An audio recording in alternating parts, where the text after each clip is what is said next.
നമസ്കാരം. വനമാലിയിലേക്ക് ഏവർക്കും സ്വാഗതം. ഇന്ന് നമുക്ക് പൂന്താനം തിരുമേനിയുടെ ശ്രീകൃഷ്ണ കർണാമൃതത്തിലെ 54-ാമത്തെ ശ്ലോകം മുതൽക്ക് പഠിക്കാം. വത്സസ്തോമം മുകുന്ദൻ വനഭുവി പശുപന്മാരുമായി മേച്ചകാലം വത്സസ്തേയം വിധാതാ വിവശതയിൽ വൃഥാ ചെയ്തു നിർവിണ്ണനായാൻ. വത്സസ്തോമത്തെ നോക്കുമ്പൊഴുതു മകുടവും ഹാരപീതാംബര ശ്രീവത്സത്തോടെ വിളങ്ങി ഭുവനമഖിലവും കണ്ടു വിഷ്ണുസ്വരൂപം. ഇവിടെ വത്സസ്തോമം എന്ന് പറഞ്ഞു കഴിഞ്ഞാൽ പശുക്കുട്ടികളുടെ കൂട്ടം. പശുക്കുട്ടികളുമായിട്ട് മുകുന്ദൻ ഉണ്ണിക്കണ്ണൻ വനഭൂമിയിൽ പശുപന്മാരുമായി മേച്ചകാലം ഗോപബാലന്മാരുമായിട്ട് പശുക്കളെ മേച്ച് നടക്കുന്ന ആ കാലത്ത് വത്സസ്തേയം വിധാത വിവശതയിൽ വൃഥാ ചെയ്തു നിർവിണ്ണനായാൻ. വിധാതാവ് ബ്രഹ്മാവ് പശുക്കിടാങ്ങളെയും ഗോപബാലന്മാരെയും മറച്ചു നിർത്തി. സ്തേയം എന്ന് വെച്ച് കഴിഞ്ഞാൽ മോഷണം എന്നാണ് അർത്ഥം. അപ്പോ ഈ പശുക്കിടാങ്ങളെയും ഗോപബാലന്മാരെയും മോഷ്ടിച്ചിട്ടുള്ള ആ ബ്രഹ്മാവ് സ്വയം മായയിൽ അകപ്പെടുകയും ആ ചെയ്ത കൃത്യം നിഷ്ഫലമായതുകൊണ്ട് ആകെ നിരാശനാവുകയും ചെയ്തു. എന്നിട്ട് ആ പശുക്കൂട്ടത്തെ വത്സസ്തോമത്തെ നോക്കുമ്പൊഴുതു മകുടവും ഹാര പീതാംബര ശ്രീവത്സത്തോടെ വിളങ്ങി ഭുവനമഖിലവും കണ്ടു വിഷ്ണു സ്വരൂപം. ബ്രഹ്മദേവൻ താൻ അപഹരിച്ചിട്ടുള്ള ആ പൈക്കിടാങ്ങളുടെ കൂട്ടത്തെയും ഗോപബാലന്മാരുടെ കൂട്ടത്തെയും നോക്കിയപ്പോഴോ താഴെ നോക്കി, അതൊക്കെ അപഹരിച്ചുല്ലോ താൻ. അപ്പൊ നോക്കുമ്പോ അതൊക്കെ അവിടെ കാണുന്നുണ്ട് എന്ന് മാത്രല്ല, എല്ലാവരിലും കിരീടം, മുത്തുമാല, മഞ്ഞപ്പട്ട്, ശ്രീവത്സം തുടങ്ങിയ എല്ലാ ആഭൂഷണങ്ങളോടും കൂടി വിളങ്ങുന്ന വിഷ്ണു സ്വരൂപത്തെയാണ് കണ്ടത്. ഗോപബാലകന്മാരിലും ആ ഗോക്കിടാങ്ങളിലും അതുപോലെ കുഴല്, കലം, കൊമ്പ് ഇതിലൊക്കെ വിഷ്ണു സ്വരൂപ കണ്ടത്. ഭുവനമഖിലവും ഈ വിശ്വം മുഴുവനും ലോകം മുഴുവനും നിറഞ്ഞു നിൽക്കുന്ന ആ വിഷ്ണു സ്വരൂപത്തെയാണ് കണ്ടത്.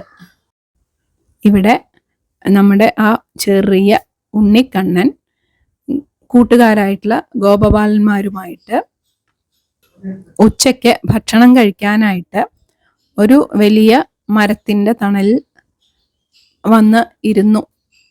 അപ്പൊ ആ പൈക്കുട്ടികളെയൊക്കെ ഒരു പുൽമേട്ടിലേക്ക് മേയാനും വിട്ടു. ആ പൈക്കുട്ടികളെ എവിടെ മേയണ ആ സ്ഥലം അവിടെ ഇരുന്നാൽ കാണത്തക്ക രീതിയിലാണ് അവര് ഭക്ഷണം കഴിക്കാനിരുന്നത്. ഈ ഉണ്ണികൃഷ്ണന്റെ മായാവൈഭവം പൂർണ്ണമായും അറിയാഞ്ഞത് കൊണ്ടാണോ എന്നറിയില്ല, ബ്രഹ്മദേവൻ ഒരു പരീക്ഷണം നടത്താൻ തീരുമാനിക്കുകയാണ്. എന്നിട്ട് ആ പുൽമേട്ടില് മേഞ്ഞു നടക്കുന്ന ആ ഗോവത്സങ്ങളെയൊക്കെ മറയ്ക്കുകയാണ്. അപ്പോൾ ഈ കൃഷ്ണൻ എന്താ ചെയ്യുക എന്നറിയാനുള്ളൊരു ചിന്ത, അഹങ്കാരാണോ എന്താ അറിയില്ല, ആ ഒരു ചിന്ത ഈ ബ്രഹ്മദേവന്റെ ഉള്ളിൽ ഉദിക്കുകയാണ്.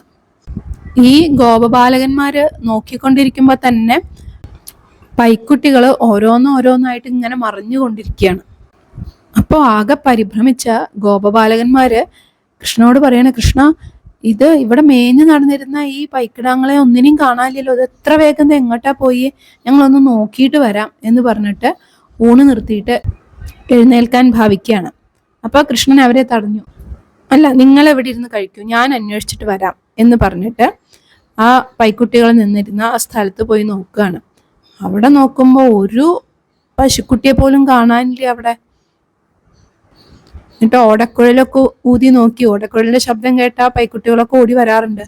ആരെയും കാണാനില്ല.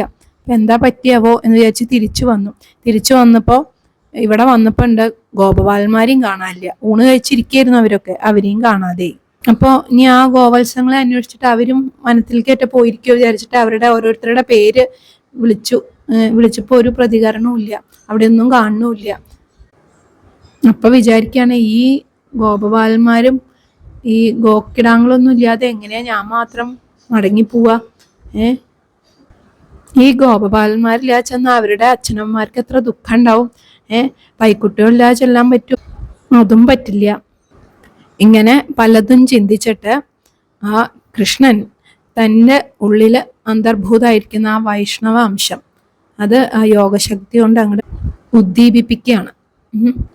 അപ്പോൾ തൻ്റെ ഉൾക്കണ്ണില് കാണാണ് ഇതൊക്കെ ചെയ്തത് ബ്രഹ്മദേവനാണ് എന്നുള്ളത്. ഇത് മനസ്സിലാക്കിയ കൃഷ്ണൻ എന്ത് ചെയ്തു?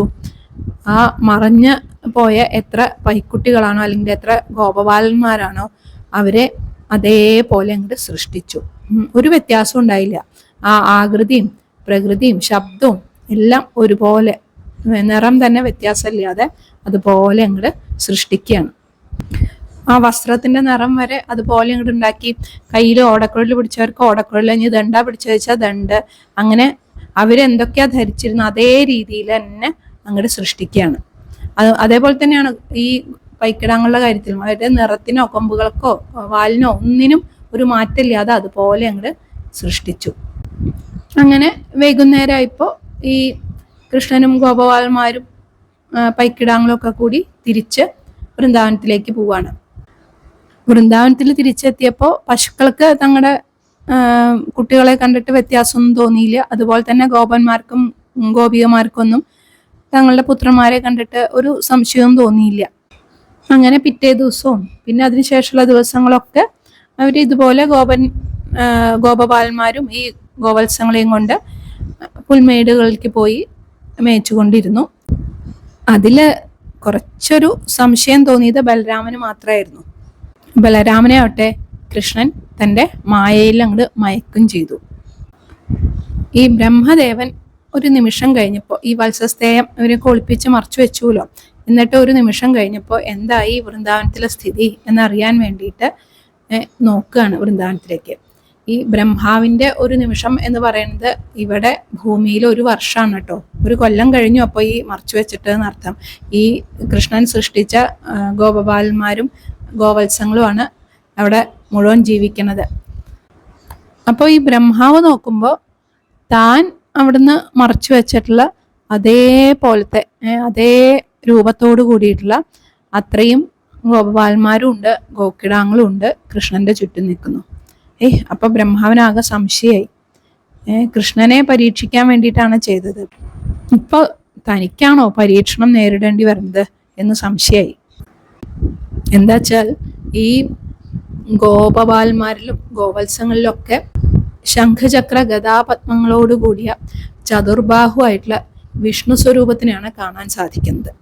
ഗോവത്സങ്ങളെ നോക്കിയാലും ഗോപബാലന്മാരെ നോക്കിയാലും ഒക്കെ വിഷ്ണുവിനെയാണ് ദർശിക്കാൻ കഴിയുള്ളൂ. ഇതിൽ പ്രത്യേകിച്ച് കൃഷ്ണൻ ഏതാണെന്നിട്ട് മനസ്സിലാവണമില്ല. ഓരോ വിഷ്ണുവിൻ്റെ നാഭിയിൽ നിന്നും ഉണ്ടായിട്ടുള്ള ആ താമരപ്പൂവിൽ ബ്രഹ്മാവും ഇരിക്കുന്നുണ്ട്.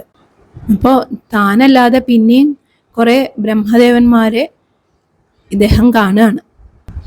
അപ്പോൾ ഭയന്ന ആ ബ്രഹ്മദേവൻ തൊഴുതുകൊണ്ട് ക്ഷമാപണം നടത്തി വിഷ്ണുവിനെ സ്തുതിക്കുകയാണ്. അഹങ്കാരം കൊണ്ടാണ് ഞാൻ അങ്ങയുടെ ആ മായാവൈഭവം പരീക്ഷിക്കാനായിട്ട് മുതിർന്നത്. എന്നിട്ടിപ്പോൾ ആ മായാവലയത്തിൽ ഞാനാണ് വീണുപോയത്. എന്നെ അവിടത്തേക്ക് തന്നെ കരകയറ്റാൻ സാധിക്കുള്ളൂ എന്ന് പറഞ്ഞിട്ട് കൃഷ്ണനെ സ്തുതിക്കുകയാണ്. പല വിധത്തിലും കൃഷ്ണ മാഹാത്മ്യത്തെ വാഴ്ത്തിക്കൊണ്ട് ബ്രഹ്മാവ് അവിടെ നിന്ന് പോവാണ്. അപ്പോൾ ബ്രഹ്മാവ് സൃഷ്ടിച്ച ആ മായയും മറഞ്ഞുപോയി. അപ്പോൾ മുൻപ് ഭക്ഷണം കഴിച്ചുകൊണ്ടിരിക്കുമ്പോഴാണല്ലോ ഈ ബ്രഹ്മാവ് ഈ മായാവലയം സൃഷ്ടിച്ചത്. അപ്പോൾ ബ്രഹ്മാവിൻ്റെ ആ മായാവലയം മറിഞ്ഞപ്പോൾ ആ ഭക്ഷണം കഴിക്കുന്ന ഗോപബാലന്മാർ അവിടെ തന്നെ ഭക്ഷണം കഴിക്കുന്നതായിട്ട് കാണപ്പെട്ടു. പശുക്കുട്ടികളൊക്കെ ആ പുൽമേടുകളിൽ മേഞ്ഞു നടക്കുന്നതായിട്ടും കാണപ്പെടുകയാണ്. ആ മായയുടെ ശക്തി കൊണ്ട് ഒരു വർഷം അങ്ങോട്ട് പോയത് ആ ഗോപബാലന്മാരും അറിഞ്ഞില്ല, പൈക്കിടാങ്ങളും അറിഞ്ഞില്ല. വൈകുന്നേരമായപ്പോൾ സാധാരണ പോലെ അവർ സ്വഗൃഹങ്ങളിലേക്ക് മടങ്ങുകയാണ്. വീട്ടിലെത്തിയിട്ട് അച്ഛനമ്മമാരോട് ഞങ്ങൾ ഗുഹയാണെന്ന് വിചാരിച്ചിട്ട് അഘാസുരന്റെ വായിലേക്ക് പ്രവേശിച്ചതും കൃഷ്ണൻ അഘാസുരനെ വധിച്ചതൊക്കെ പറഞ്ഞു കേൾപ്പിച്ചു. ആ അഘാസുരനെ വധിച്ചത് അന്ന് നടന്നതുപോലെയാണ് ഈ ഗോപബാലന്മാരെ പറഞ്ഞു കേൾപ്പിച്ചത്. കൃഷ്ണന്റെ 5ാമത്തെ വയസ്സിലാണ് ഈ കഥ നടന്നത്. ഇപ്പൊ കൃഷ്ണൻ 6 വയസ്സായി. എന്നാൽ ഇങ്ങനൊരു മായ നടന്നത് അവിടെയുള്ള ഗോപന്മാർക്കോ ഗോപസ്ത്രീകൾക്കോ ആരെക്കോട്ടും മനസ്സിലായൂല്ല. ആ ഒരു കഥയാണ് പൂന്താനം തിരുമേനി ഈ ശ്ലോകം കൊണ്ട് സൂചിപ്പിച്ചത്. ഇനി അടുത്ത ശ്ലോകം നോക്കാം. കഴുതദ്ദേഹമെടുത്തധേനുകൻ താൻ പഴുതിൽ ചെന്നു പിടിച്ചു രാമനോടായി, കഴലിൽ തന്നെ പിടിച്ചു നിഗ്രഹിച്ചിട്ടഴകിൽ താലഫലങ്ങൾ ആസ്വദിച്ചാൻ.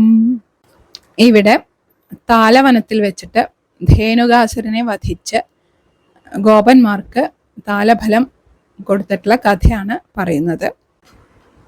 കൃഷ്ണന് 6 വയസ്സായി ഇപ്പോ എന്ന് പറഞ്ഞല്ലോ. അപ്പോൾ കുറച്ചും കൂടി വലിയ കുട്ടിയായല്ലോ. ഇനിയിപ്പോൾ പൈക്കിടാങ്ങളെ വേണ്ട, പശുക്കൾ തന്നെ മേയ്ക്കാൻ കൊണ്ടുപോകാം എന്നായി. എന്നിട്ട് തൻ്റെ ജ്യേഷ്ഠനായിട്ടുള്ള ബലരാമനോടും മറ്റ് ഗോപബാലന്മാരോടൊക്കെ കൂടി ആ പശുക്കളെ മേയ്ക്കാനായിട്ട് കാട്ടിലേക്ക് പോവാണ്.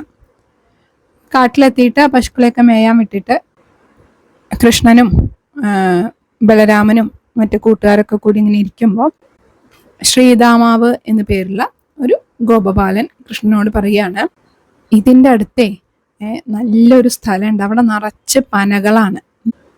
താലവൃക്ഷം എന്ന് വെച്ചാൽ പനയാണ്. അപ്പൊ താലഫലങ്ങൾ വെച്ചാൽ പനമ്പഴത്തിനാണ് പറയുന്നത്. ആ പഴുത്ത് നിൽക്കുന്ന ആ പനയിലെ പഴങ്ങളുടെ ആ മണാണ് കാറ്റിലൂടെ ഇവിടേക്ക് വരുന്നത്. ആ സ്ഥലത്തിൻ്റെ പേര് ധേനുകവനം എന്നാണ്. പക്ഷെ ആ ധേനുകവനത്തിലേക്ക് ആർക്കും പ്രവേശിക്കാൻ പറ്റില്ല.